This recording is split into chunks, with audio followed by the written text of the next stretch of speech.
Judges 6, New Living Translation. The Israelites did evil in the Lord's sight, so the Lord handed them over to the Midianites for 7 years.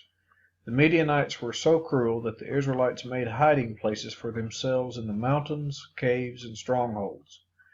Whenever the Israelites planted their crops, marauders from Midian, Amalek, and the people of the east would attack Israel, camping in the land and destroying crops as far away as Gaza. They left the Israelites with nothing to eat, taking all the sheep, goats, cattle, and donkeys. These enemy hordes, coming with their livestock and tents, were as thick as locusts.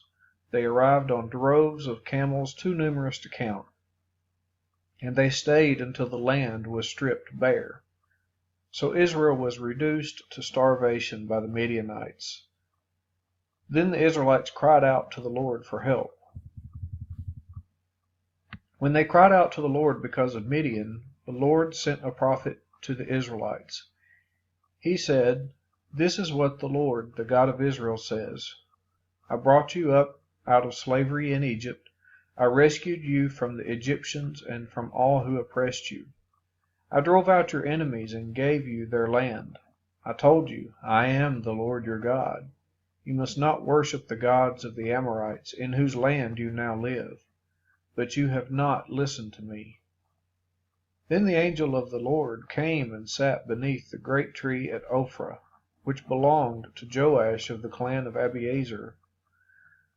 Gideon, son of Joash, was threshing wheat at the bottom of the winepress to hide the grain from the Midianites.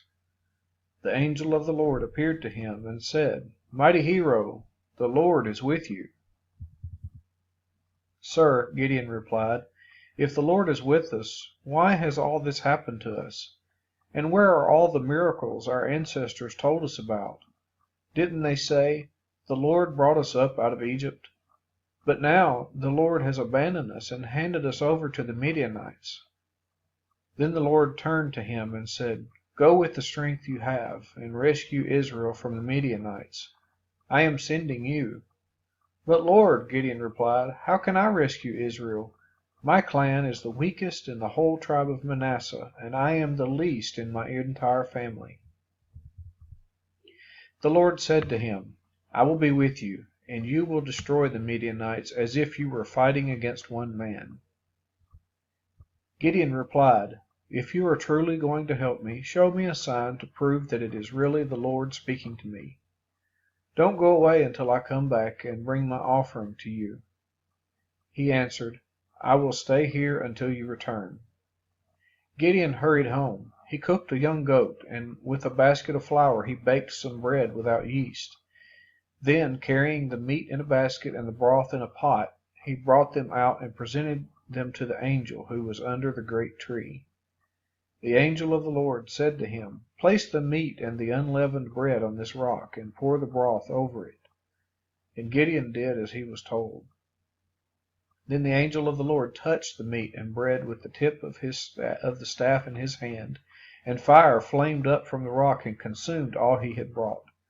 And the angel of the Lord disappeared.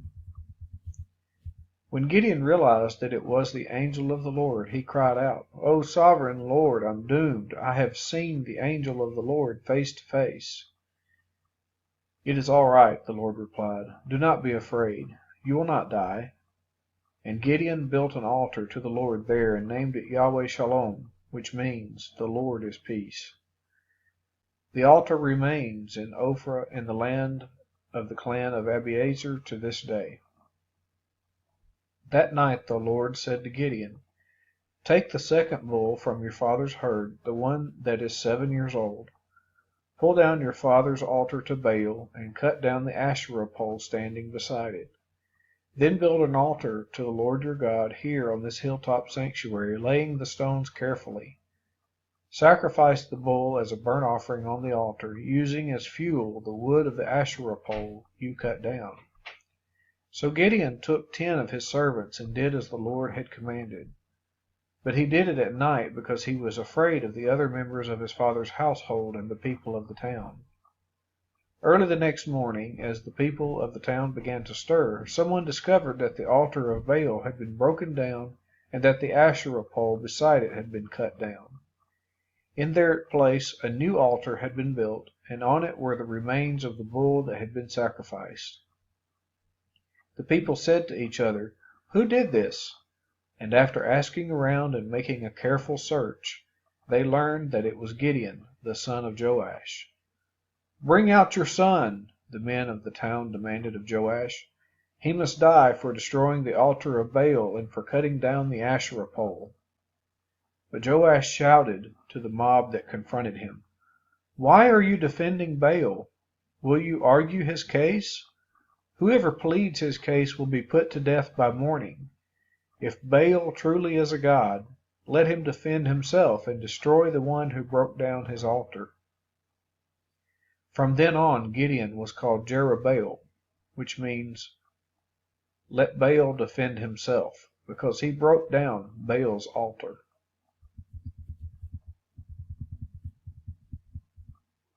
Soon afterward, the armies of Midian, Amalek, and the people of the east formed an alliance against Israel and crossed the Jordan, camping in the valley of Jezreel.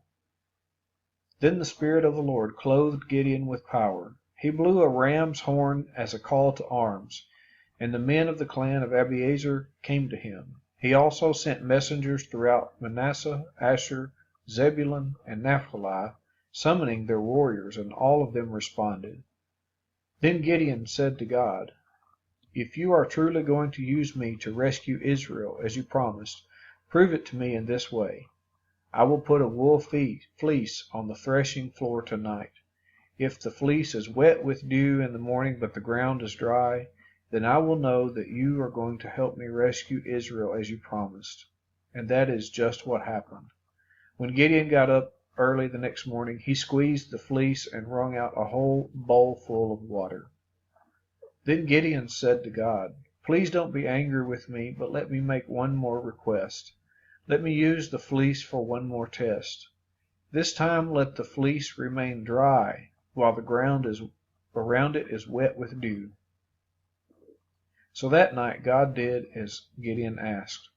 The fleece was dry in the morning, but the ground was covered with dew.